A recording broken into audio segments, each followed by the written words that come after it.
Thokoza bantwana besithunywa, thokozani bantwana bedlozi, nginibingelela kuzo zonke iy'nkalo, ngibingelela kuwo konke ngithi singakaboni lutho olungasihlukanisa nenkosi. Sibonga umsimakade, sibonga ney'dalwa, sibonga amakhosi, sibonga lona idlozi lokhokho omkhulu, sibonga nazo iy'thunywa zonke.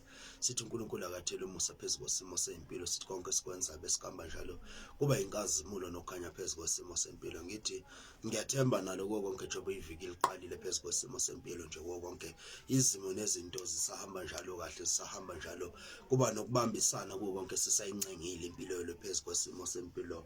Bantwana besithunywa, bantwana bedlozi, ngithi nami yazi mangikhuleka la esimeni sikamoya la wena, ngithi ngabuza kwesinye isikhathi kuko konke njengoba ke sabuzana kwamanye ama-life konke ukuthi size sikhuluma ngazo zonke izinto ukuthi kungani mina kuwo konke phezu kwesimo sempilo, kaze mina ukhona okhala nangami na phezu kwesimo sempilo. So kuwo konke na ukuthi na mina na ngiyakha na or ngiyabhidle, yazi ngithe nami ngikhuleka ngibuka kuzo zonke lezi zimo lezo esimeni sasekuphileni, kafika nje kumina nje isimo sezulu le phezu kwesimo sempilo ukuthi yazi ungumveli nqangi uNkulunkulu nabadala phezu kwesimo sempilo. Kwesinye isikhathi ukubusiseka nje, ke ngikhulume nje nangokubusiseka ngesikhathi sakaNkulunkulu, ngoba ngithe mangiyifunda khona incwadi mani yabazingcwele ekhuluma lapho, ikhuluma ngomshumayeli 3 konke kunesikhathi.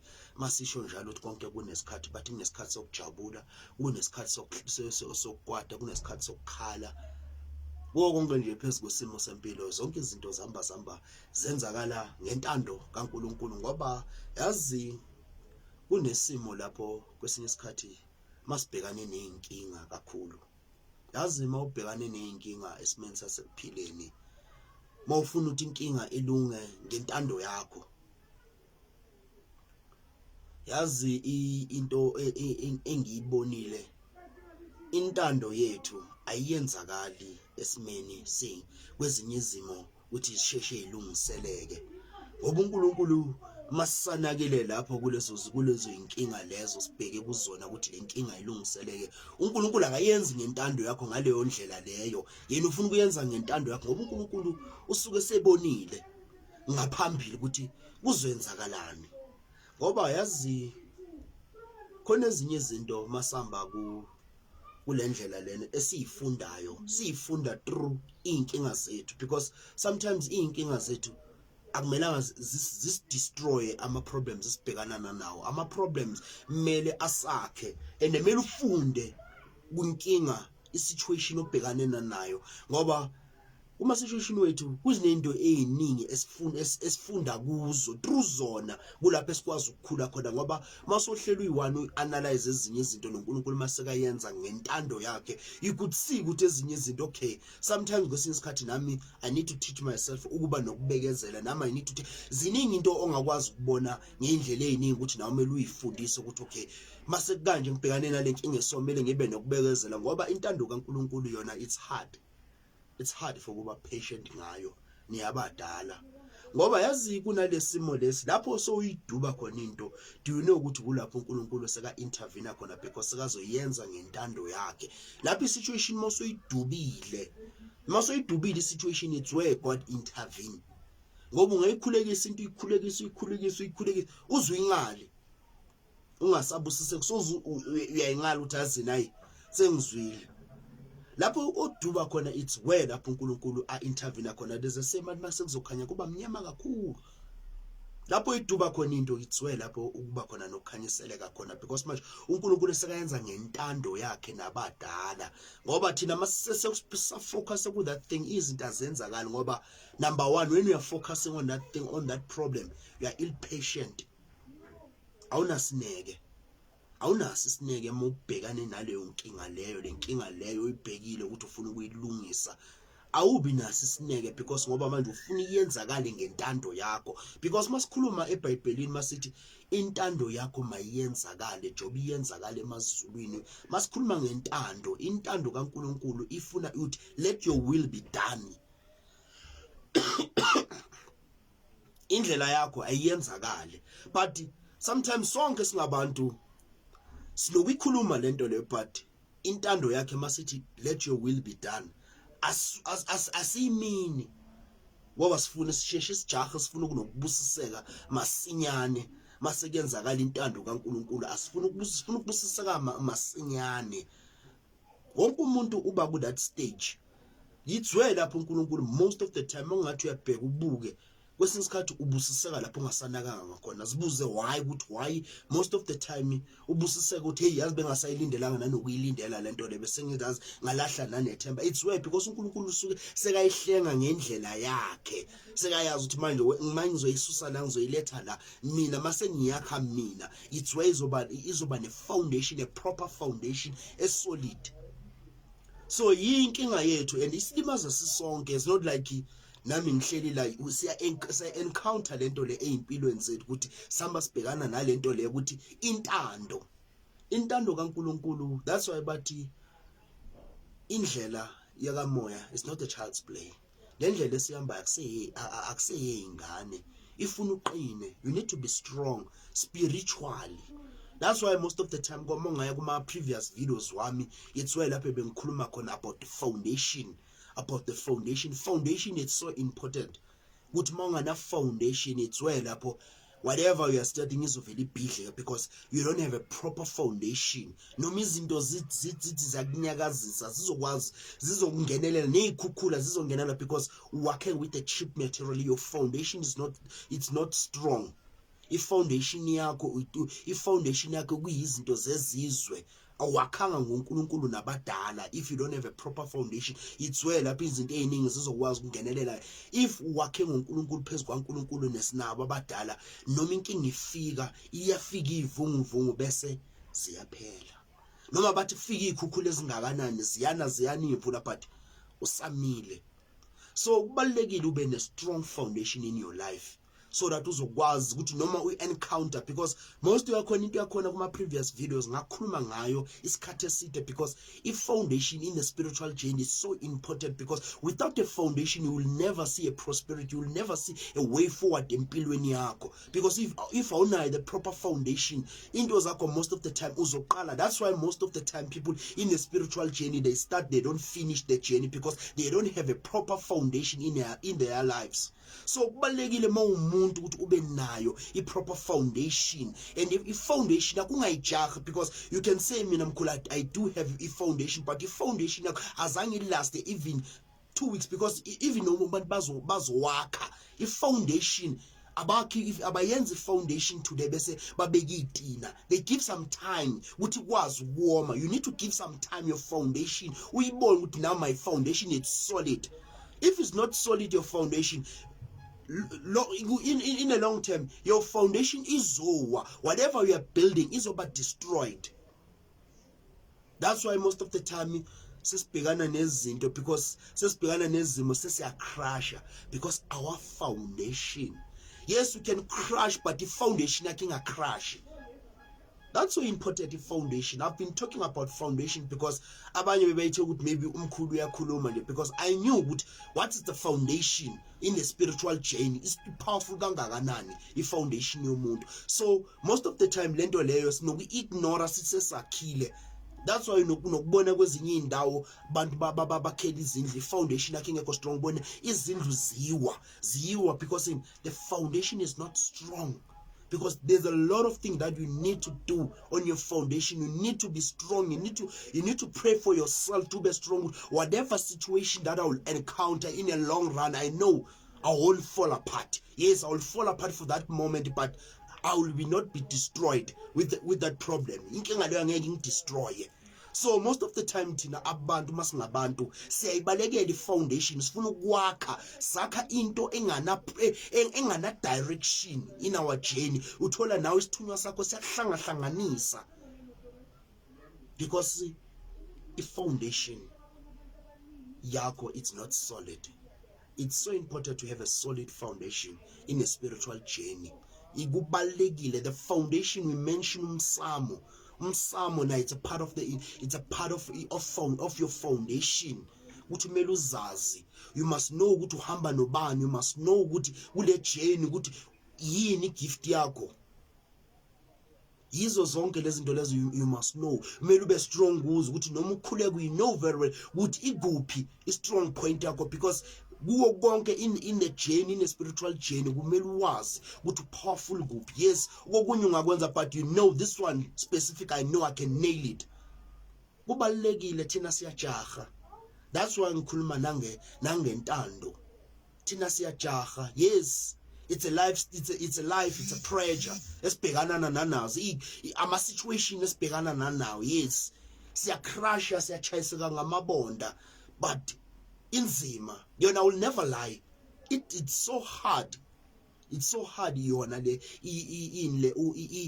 intando kaNkulunkulu ukuthi iyenzakale. Itswe lapho kwesesikhathi masoduba, itswe intervene, itswe uNkulunkulu intervene khona nama ancestors. Itswe because they know very well ukuthi abasena pressure, they can do intando yabo, as isho neBhayibheli, umthandazo omkhulu esothandayo ukuthi let your will be done.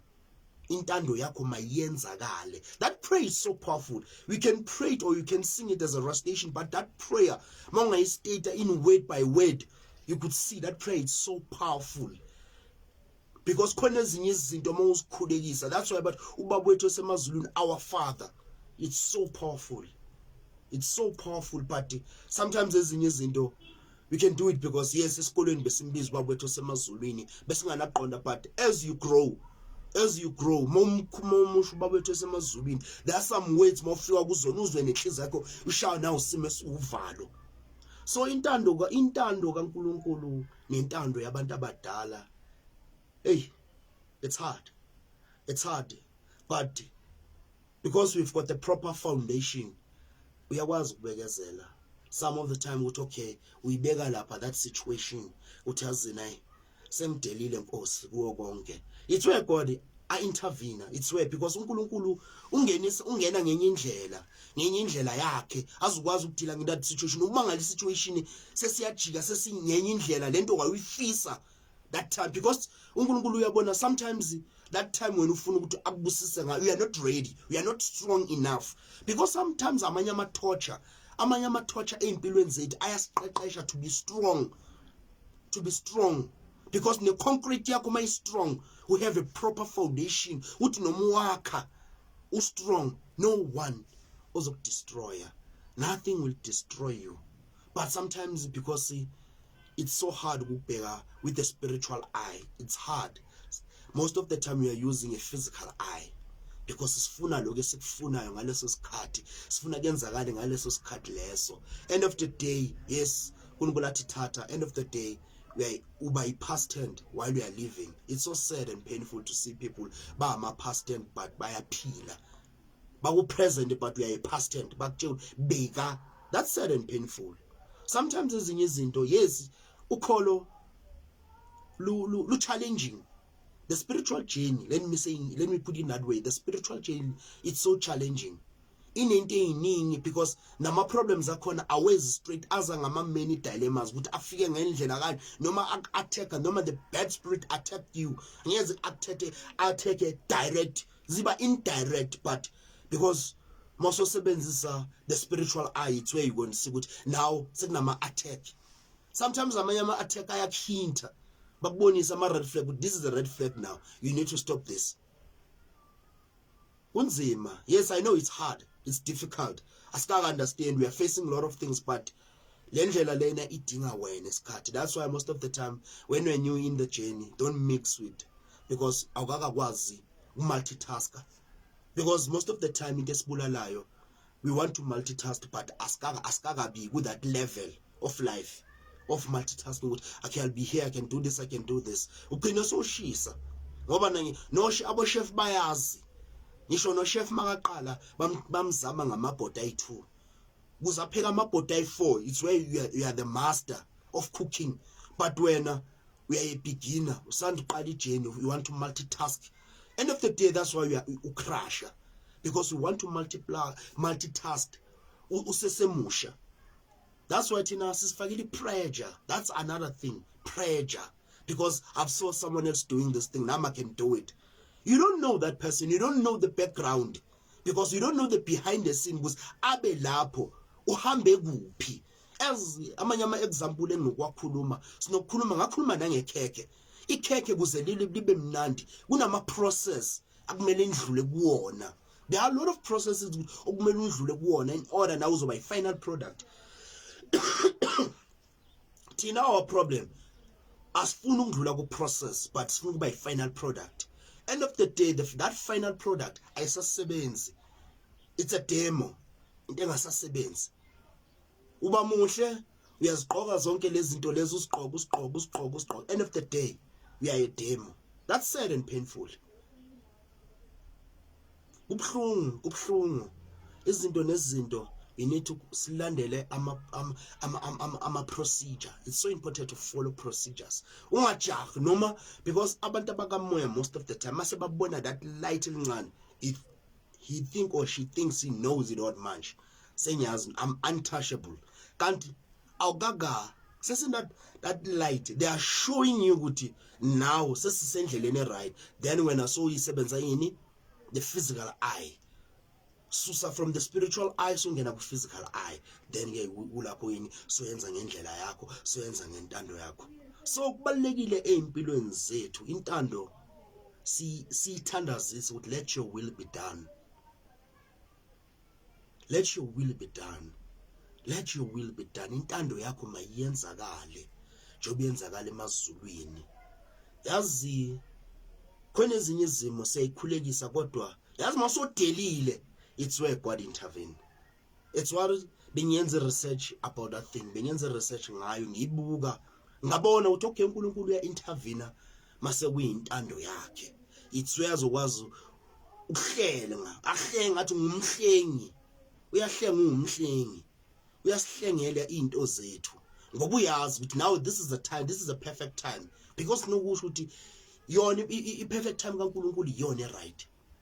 Ngoba uNkulunkulu mase kuyisikhathi sakhe, no one will shut that door. Akekho umuntu ozovala noma ngaya kumthakatho omkhulu noma ngaya kugobela bani noma ngaya kubani, but intando yakhe nabadala mase bathi now it's a green light, it's a green light. So ku greener pasture manje akekho ozokuvalela. So kubalekile intando yakhe. Yes, it's difficult, it's challenging. Kuba that stage. That's why when in the spiritual journey you grow each and every day. That's why it's so important ukuthi ukhulekise wisdom yakhe.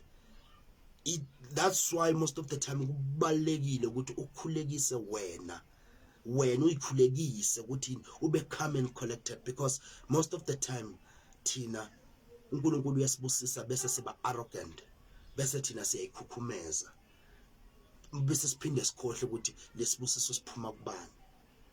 Kubalekile ube uwe, ungabi imonster. Kubalekile ukuthi uzikhulekise each and every day. You need to pray for yourself, especially mawusaqala in the journey. Baba ngipho ukuhlakanipha. Let's stop asking a lot of things, because thina sometimes sicela izinto esingakabi ready for zona. You can't be praying for a boyfriend while you are also confused with isithunywa sakho. You need to focus esithunyweni sakho. You need to focus and pray ukuthi uNkulunkulu give me guidance. Show me your light. Show me your light. Show me your direction. Intando yakho mayenzakale. Let your will be done. Kubalekile thina sijahile. We don't want to go through the process, but it's by final product. It's sad and painful ukuthi wena ufuna ngisho nomntwana uqala ku sub A ayaza yofika ku standard 10, qala from grade R manje until grade 12.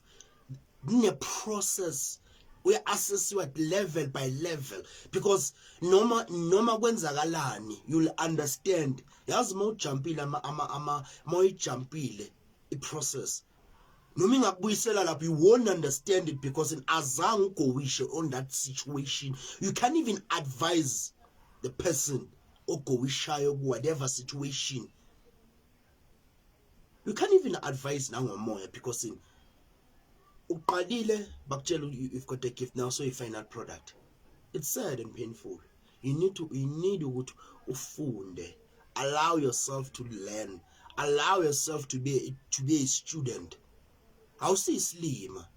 Susa inyama ufake the spiritual world in you. You will see a prosperity of God. uzokubona inqubekela phambili empilweni yakho. You will connect with your ancestors, you will connect ngengilosi yakho, you will connect with your messenger. But thina sinenkani and sifuna ukuba right empilweni, but asifuna ukugoa through things. We don't want to learn. Asifuna ukufunda, asifuna ukuba i-final product. That's another thing esidestroyayo. That's another thing ekudlalwa ngathi, because we don't even have time for ourselves. Si busy sometimes, nokuba busy with unnecessary things ezingaziphi inqubekela phambili. Into esihluphayo thina singabantu esihamba endleleni yabadala. You need to have your own time. You need to have your own time and think about yourself and see yourself with in the 5 years time ngifuna ukuba la nala.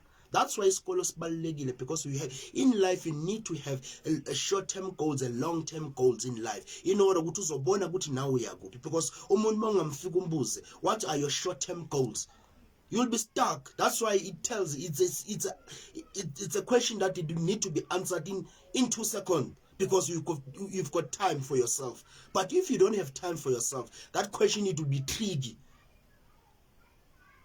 because awunasikhathi sakho. But if I could ask ngomunye umuntu manje ngingakaqedeli the sentence ithi uzwe igama lakhe, you'll be starting a sentence. Sibhizi sinakana impilo zabanye abantu, but we forget ourselves. That's another thing. That is a sad part into eyenzakalayo. Kubhlungu empilweni zethu sizibona singabe nenqobekela phambili. That's why it would be so difficult to allow intando kaNkulunkulu iyenzakala empilweni zethu, because si busy with the physical world. Si busy. Mose say student, be a student, learn. Your time will come. Sibuyele encwadini kaMshumayeli 3. Umshumayeli 3 uyathi konke kunesikhathi. Your time will come and you will shine and you'll rise. That's why kwesinye isikhathi manje asekeleni, if you are a learner, stop multitask izinto, because ziyakuhlula. Ugcine sowushisa la ushala. End of the day your product ayisabonakala noma bohamba in the right direction, because we are multitasking, and yahlula multitasking. Ula ufida ingqondo yakho with a lot of information, and ingqondo yakho ikwazi ukuthatha a certain information, because usesemusha ufuna ukuba ne-information ka-grade 12 while you are in grade 5. Ayenzi sense lento leyo. Now in your life, in your spiritual journey, you cannot multitask. When Moses say beginner, by beginner, allow the will of God to be done in your life. If you could do that thing or do a favor for yourself and allow it, you will see inempilo yakho uzoqala ukunderstand, because manje kunento eziningi engqondweni zakho, kuyenzakala into eziningi, because you never allow ezinye izinto. You never allow kuba umntwana ukuthi ngisaqala la, I need to understand here first and go to another level so that I will understand. That's another problem ngathi asivumeli. Yes, it's not easy, but you must pray intando kaNkulunkulu iyenzakala, because mase iyenzakala, it's where ezinye izinto seziqhaqeleka. That's why most of the time ask yourself, uthi masobusiseka ngalento kudala you've been praying for, bese ubona ukuthi hey, yazi lento le ngayikhulekisa, uzube nosizi, ngoba masucabanga usizi lapho uphuma khona ngayo, you'll respect that thing. But thina ngibusise Nkosi, ngibusise. Yes, suke singanaqonda, but now ngithe mangibuka ezinye izimo, ngabuka ngathi okay, intando kaNkulunkulu ibalulekile, because mase iyenzakala no one will stop it. Noma ungayenzakala, noma sekenzakala, you can't pretend. Angeke uyipretendele intando kaNkulunkulu, you'll see it. So kubalulekile bantwana besithunywa, bantwana bedlozi, sibe ku the spiritual world, especially kulempilo esesiphila kuyona. Asikho perfect, no one will judge you. Umuntu osajudge umuntu, you are wasting your time. Yabona, if judge, you are still wasting your time. You are wasting your time, because you sesiphila esikhathini sokugcina ukukhuthazana, ukubonisana i-way forward. Masisajajana, sisatshelana ukuthi nani umuntu nomuntu uyakwazi okuyinqobekela phambili empilweni yakhe. You are wasting your time usabheka omunye umuntu, usafuna ukuphrichana nezinto or ufuna ukukhuluma ezinye izinto ezingana direction, into ezobumnyama. You are wasting your time. Isikhathi samanje ukuthi asibonisaneni kuye phambili kuphilweni. into ebalekile ukuthi uyaphambili uyaphila uba nenqubekela phambili. You need to start to focus on yourself and be in the spiritual world. Allow uba umntwana in the spiritual world. Allow it ube yingane. Allow it. Yes, noma ungasizwa umuntu awumntwana kuwe, but be a child on that person. Allow the will of God. Ivumele yazi mawungavuma iego nepride yakho ikhiphe uzinze bathi goba msengi ugobe uyozuza. Be a submarine. Don't rush because konke kunesikhathi. Don't rush. Ungasifakeli pressure because you have saw ukuthi abathandazi benzani bakuchomele bangakuchomela ngemali but you don't know. Imali you don't know. Yazi knowledge ayithengeki. Knowledge is power. Yabona masugenile no one will touch you. Ungachomi ngento ephathekayo, ungachomi ngokwasemhlabeni. Knowledge is powerful because iyakwazi ukusiza, iyakwazi uku-unlockela iminyango eyiqiniso.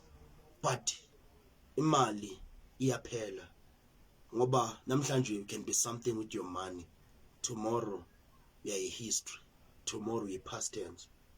So kubalekile ukuthi whatever you do you need ukuthi ube ne-knowledge. Knowledge is power and akekho umuntu ongakuthathela yona, izohlala ukunaphakade. So allow the will of God to be done. Kuningi into kumele usifunde endleleni yakho yakamoya as an individual person, as uthandaza ku that corner it needs to teach you something kuyo. Whatever situation that we are going through, you need to learn something kuyo. Yes, mayisayenzakala that situation, yes, fragile, weak, but makhamba isikhathi, you need to learn, you need to uphume ku that corner and be a strong human being. Ungaphumi ku that corner but usesebuthakathaka. It tells that you never allow the will yaman-sisters wakho noNkulunkulu ukuthi ingenelele, intervene kuwe. You need each and every situation encounter empilweni yakho obhekana nanayo. You need ukwazi ukuphuma kuyona, uphume uthintithekile ume. Yes, uzobuna unamanxeba, yes, you'll be hurt, but you need ukuthi uthi noma nesitha sakho sibona sithi noma sibheka kuwena sithi lo muntu usesenjalo akakanyakaziseki, usesenjalo usamile, awarisheke. You need ukuthi bantu bawarisheke but usamile noma inkinga zikushaya uwophela ngaphakathi, kodwa you need to be strong for yourself. Hayi umngane wakho be strong, not your husband need to be strong for you. You need to be strong because some ezinye indlela they don't need your partner, izidinga wena. Sometimes that's why basusa ama families wethu, basuse your boyfriend, basuse your girlfriend, basuse your husband, because uNkulunkulu he want to intervene. Your ancestors they want to intervene in you because khona ezinye izinto abanye abantu nebekhona empilweni yakho, they will distract you. Bazoba ama-distraction because some of the pain you need ukuthi uyikhale, umqamelo uzube manzi. You need to think, you need ukuthi ukhale, you need to go through that process because nekhekhe nalo mawulifaka u-oven mawusenzile istove uthi 180 degrees Celsius siyagowisha sikhukhumale sibe strong, kodwa masiphuma lapho ikhekhe uqala into engaka bese liyaraiser liyakhula.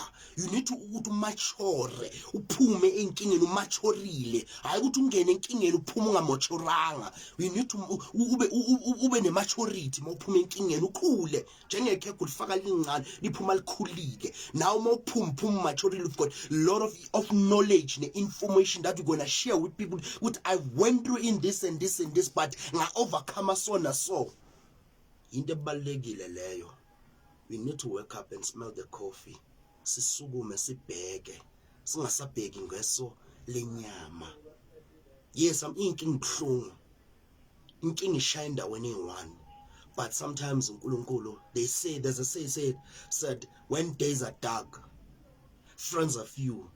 I say when days are dark, it's where God and your ancestors are intervening you, because uNkulunkulu bese akakusebenzisa udedisa kwasani uzukhala uthi ngijikele umamami qobo lwakhe. Yes, uNkulunkulu uyayivumela manje intando yakhe ukuthi iyenzakala that situation so that uzoba strong, ukuthi noma emkhumbula lo mama loyo yokhala ukuthi angeke usambona, ngeke ukhalela ukuthi my mom, she was doing this and this and this and this. No, we're strong, because each and every human being, you need to be strong in a spiritual journey. You need to overcome ama situation. You need ukuthi ube nenqubekela phambili. The spiritual journey, it's not easy. It's so challenging, and ama challenge akhona, sometimes they don't come direct, sometimes they come indirect. Sometimes ama challenges akhona aza ngefamily, sometimes eze endlini lomuzo wakhayo, aza in different ways, but you need to be strong. That's why when I started in January, I was talking about the foundation. I talk about the foundation maybe 4 weeks. I talk about it because I knew foundation is so important, because a house without a foundation is not a house. I actually care lolo, because in any given moment that house ingawa. So now if you don't have a foundation, any situation can destroy you.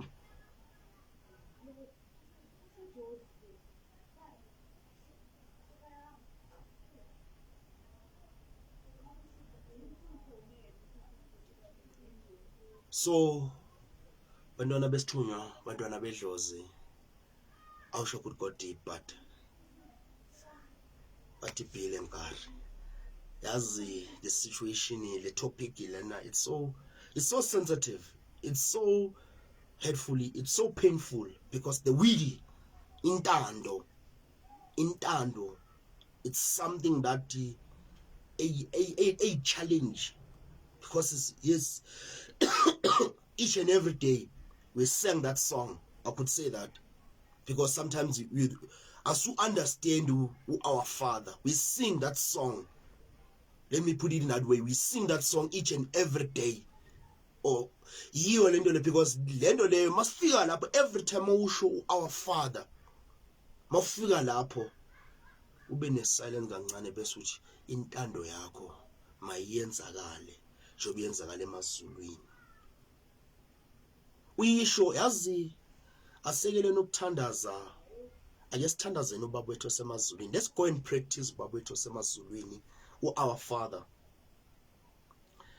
Let's pray ukuthi masithandaza our Father and simine.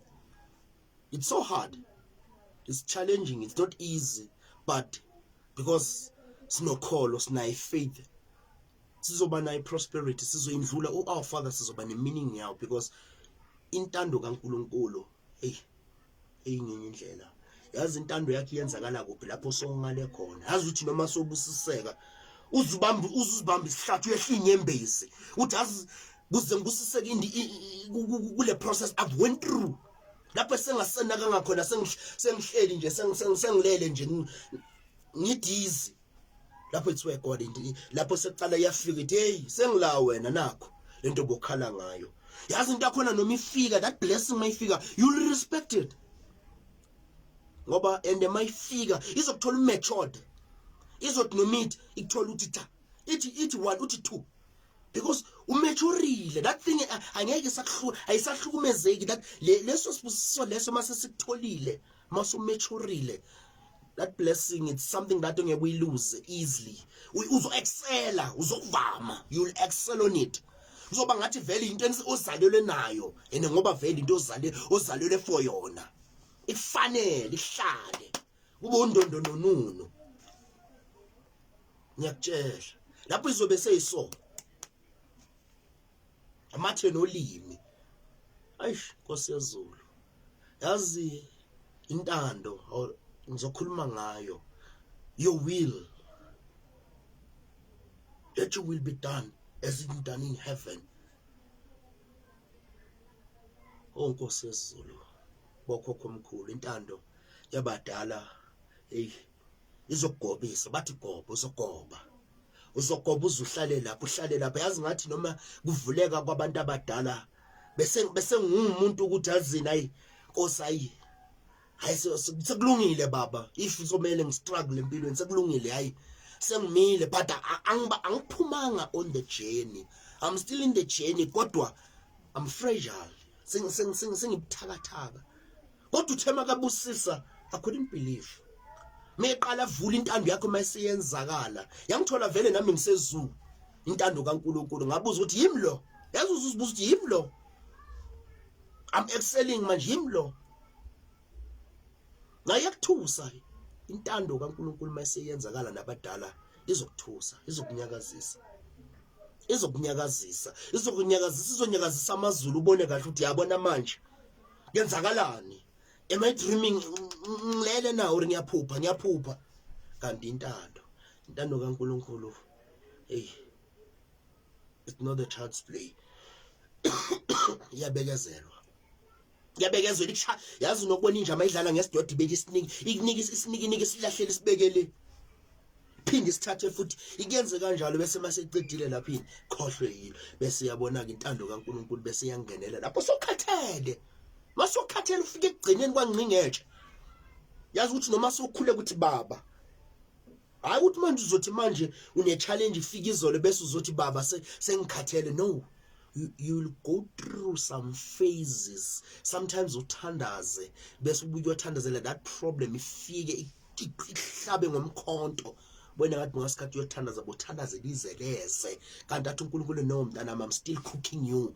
Ngisakubeke ku 180 degrees Celsius ngisakumachorisa ngisafuna ukhule ngaphakathi ukhule ngisho ngoba ngithi noma ubheka bathatha imforoge bayohlaba lelo khekhe babheke baphume bathi kuse idough isesekhona na uNkulunkulu yakubheka ukuthi hey usesekhona mntanami eze kwenathi usesekhona ubone ngathi kuyakhanya izinto athi ngokufaka eovenini futhi bhekeka imachora. Ngoba mangikhipha lapha mangikubeka mangiyopresent athi besithi incwadi ngideka itafula phambi kwezitha zakho zibuke ethi noma ulibeka lelo khekhe lelo phambi kwabantu bese bencoba bathi libheke obani. Ngoba noma ulithengile bathi lihle ikhekhe lakho kodwa ulibhekele ubani bafuna yena umnikazi ethi noma ibekubona nawe besho ukuthi hayi ubani lokhuluma kanje. I want to see that person because you are so anointed. Une anointing oyilindele hayi le anointing abakufakela yona uyibekezelele nabantu abadala bamachora because abantu abayithu ngababeka abantu abayithu abanabantu abadala because you could tell the difference. Uthi le into yokuyenziwa uri into ebekezeliliwe enobuNkulunkulu phakathi nabadala abantu beqinise nento yezizwe. Uyakwazi ukuhlukanisa amasobabeke boyithu uzwa nangokukhuluma you connect. Mara mawusenyameni owezizwe mawusenyameni because uzokugabisela ngento okuthenga akugabisele ngemali akugabisele because you are in a physical world. You'll be attracted because ufuna leyo mali abakuthengisele ngento engekho masesibuyele encwadini kaIsaya ithi sadayiswa ngento engekho. Awushuka madoda awushunga mayithuda iFortune 17 hayi angishumayela ngikwazi ukushumayela kodwa bengidlulisa nje bantwana hayi bengidlulisa nje nami bantwana besithunywa bantwana bedlozi. So izinto esibhekana nazo thina sadayiswa ngento engekho. That's why lapho sikuphi in the physical world we are not in the spiritual world. The spiritual world asithengisi because asinanto ephatheka iphethe into umoya. That's the thing. The challenge of physical world and the spiritual world. Spiritual world into zakhona ayibonakala ayibambeki but you can feel it. But in the physical world kulapho bakuthengisela khona ngento engekho bakheheha. They attract you because they know you are so desperate. We are hungry physically, not spiritually. Because some people, they are not hungry spiritually. They are hungry physically. They've got lust. But if I could have that thing, nami ngiphile ngayo, ngenze njengalo, imitate that person. That's our problem. Because sometimes we enter in the spiritual journey because of physical world, because we've got lust. Asinathando. Some, yes, they've told us that we have gift, but we don't love our gift. We've got lust for our gift. because sifuna ukuphila njengabo banibani, because they've showed us izinto zenyama saba attracted. That's why end of the day we are doing wrong things, mosha amadlozi wethu nezithunywa zethu, because into esizenzayo and we don't even have a proper foundation. They've just told you yesterday unabantu abadala, so funa alternative to be there. You start to listen, follow people and see what this is a shortcut, because thina masingabantu we love shortcut in lives. That's why each and every day I'm a shortcut. Siba kube sithola ama-pothole, sichayisa, sicrasha, because we don't want to go in the good direction. Asifuni into enama-process nama-procedure, siyawabalekela lento leyo, sifuna ukuforja. That's why sidliwa nemali. Bantwana besithunywa, bantwana bedlozi, singakhuluma kuze kuse, kodwa ngizonishiya ngentando. Let the will be done. Yes, I know it's challenging to allow it, but pray for it and wait. Ungaphumi, ungasuki endleleni yakho. Yes, kwamanje your journey does not make sense. Your journey ayina direction, but God is still preparing you. Your ancestors are still preparing you. Tell yourself ukuthi use ovenini, usabhekiwa, ikhekhe lakho maliphuma liyokuba yinto iyothandiwa izizwe, kube ngathi uthwele kanti awuthwelanga. Yinto ethi noma ekhuluma ngayo, ethi noma umuntu ekhuluma athi umuzwe meke umusha ekhuluma uyindlala with an understanding, ibe uyenza situation enzima ibe lula. But some of the things shortcut, sometimes you said you understand but you don't understand. End of the day you do wrong things. End of the day you destroy lapho bonga understand kanti lento soyithathile uyayenza, sokumele kube ne-sacrifice. But angithi we shortcut that time bonga cabangi kahle, and at that time yes uzojabula for a moment, because into engenayo intando kaNkulunkulu nabadala, it lasts for a moment, because baningi abantu bekhulunywa ngabo bawoshipiwa kwabo uNkulunkulu but namhlanje sebayipast. It's sad. That's why ngisho njalo ukuthi mina I'm just a messenger. I'm just a messenger. Ngithunyiwe lokho engizokwenza kona, nothing more, nothing else. Ngithunyiwe ngizoprofeta, ngizohlolela abantu ngiphile. I'm not saying I'm talking these things I'm perfect, I'm living a perfect life. No, bear in mind, because there are some people saying today wazwahumusha kaze yena na akanamaphutha. I've got a lot of I'm inkinga njengomunye umuntu. I've got challenging I'm going through, nami ngiyagowisha kuma situation, ngiyagowisha nami ngiyahendlela lapho, nami ngiyashayeka, nami I do cry sometimes. If I have to cry I cry, but ibani zami hlale ngiyikhanyisile njalo. I'm not talking what maybe I'm perfect or I'm not perfect. I'm far to being perfect. I do have mistakes, nginama flaws wami ngokuphezu kwesimo sempilo, kodwa ngoba ngezwi lakaNkulunkulu elithela dala nelabadala lokho komkhulu ladala kumina, so kuwo konke phezu kwesimo sempilo bengithi ngikusherele lokho. Ngithe noma ngivuka intatha banginikeza that thing, ngathi mangiyibheka ngianalyze that research yanginikeza lento engikusherela yona today. So ngiyabonga mntana wesithunywa, ngibonga isikhathi sakho, ngibonga nepatience yakho, ngibonga konke ukuthi endleleni kamoya sisabambisene. Ngithi uNkulunkulu akukhanyisele, azabe nawe, akuvulele kuwo konke. Intando ihlalele noma ishisa, usalinde yona intando kaNkulunkulu, but be firm. Hlala.